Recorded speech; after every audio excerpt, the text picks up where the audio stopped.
Ano, meron pa?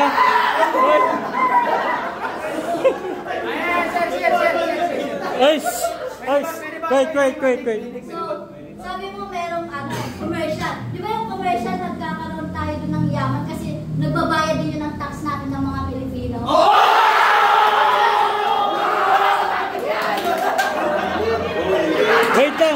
Wait lang. Ano, pwede naman yun kaso we're talking about content. Yung gusto mo na provide.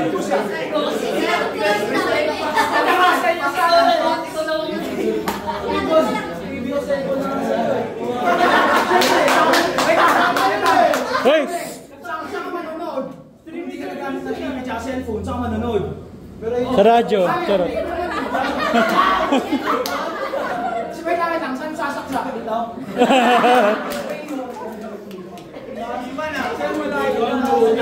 Ha? Dahil na usapan nila sa dapat din na.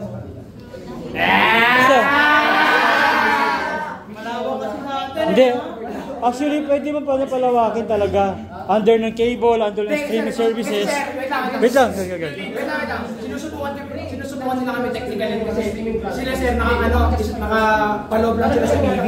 Kami pwede gumamit ng iba't ibang devices. Pwede kami gumamit ng laptop, computer, at cellphone. Oo nga, wait lang. May point kasi you're talking about yung portability tsaka yung accessibility. Okay, okay. Go.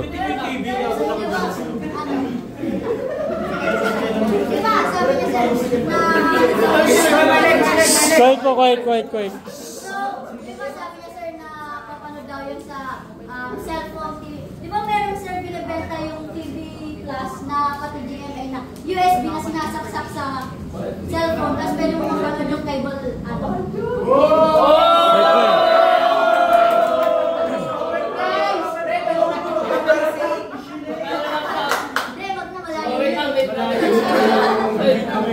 Okay, wait lang. Meron pa. Wait na po.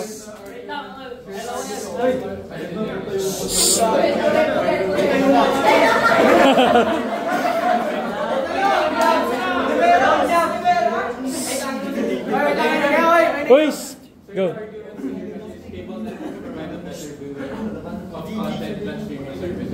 It's not how the outlet on which the streaming services or cable is in. So it's not the devices. It's how they provide it. So for us, for cable, they provide bundled different types of content. So sports, live TV, different types of media like news, iba't iba po. For your live streaming po, iba't ibang streaming services po kasi yan. Minsan for Netflix po, it's just documentaries and movies. In HBO, same thing po, very different content. So you have to get different types of applications po. For cable po, it's bundled into one. So it's better po kasi one-time payment for different outlets na po, for everyone.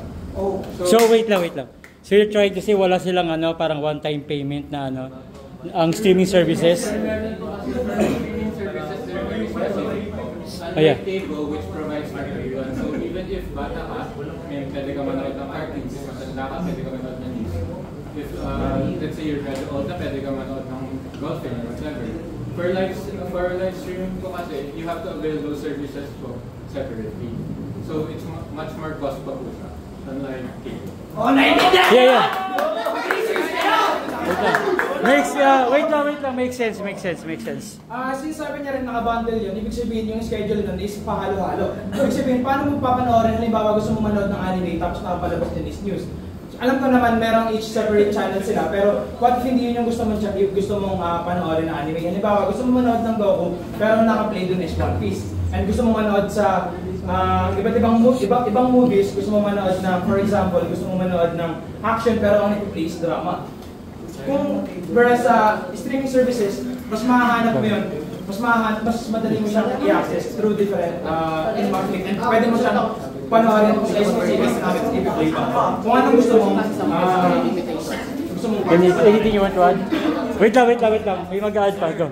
I mean, sir, even if tama naman sinasabi niya, it's still limited kasi, yes sir, may bundle din sila. Pero nung bundle kasi namin, mas more flexible siya kasi kahit sa isang account lang, pwede mo na yung ibang accounts para ma-access mo sila. My point, makes sense rin. Pwede mo namin or mapanood ibang tao. And besides, hindi naman kasi lahat ng magkano TV. May mga nagtatrabaho din kasi, may mga overseas workers din kasi na gusto manood ng mga local brands na parang for example, Philippine Tertiary natin. So how do you justify na makapapano natin specific broadcast signal na dapat sa Pilipinas kung hindi naman mawo-broadcast worldwide, diba? I mean like, it's interconnecting with everyone else. Isipin nyo, OFW. Pero hindi naman yung trip ng mga, for example, nasa Taiwan siya, diba? Hindi naman yung trip yung mga yun. So, paano niya ma-associate yun sa lifestyle niya? Hindi naman talaga trip yun. So, instead, diba, babalik siya dun sa lifestyle niya, which is yung Pinoy teleserye. Yes. So, even if i-bundle kayo, mas maganda pa rin ang amin kasi mas flexible siya amin, eh mas worldwide pa rin sa amin, diba? Generally speaking, yung sa may cable networks, may niche siya. Kumbaga specific yung mga supplementary resources na binibigay ng cable networks compared sa streaming services, which is streaming services is a global network. Kumbaga lahat sakop ng kumbaga lahat ng coverage nito worldwide to. Hindi lang 'to nangyayari locally.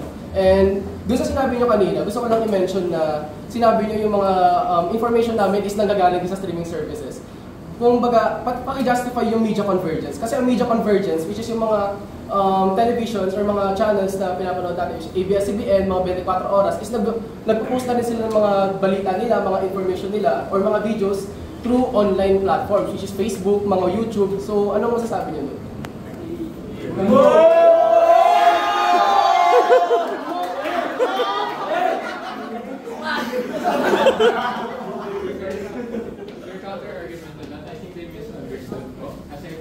I said bundled po sila. I'm not saying lahat po bundled.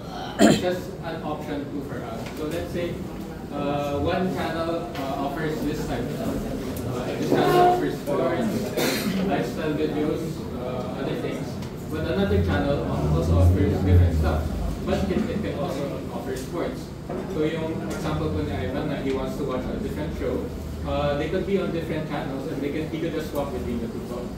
And then yung point ko ni Mark Noilan is media convergence. So, yes, we base off each other po, pero cable networks are more self-sufficient because they do the research themselves and on that.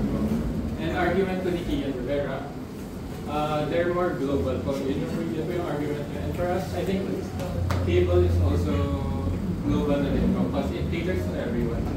Not just in the Philippines, but different countries. Okay.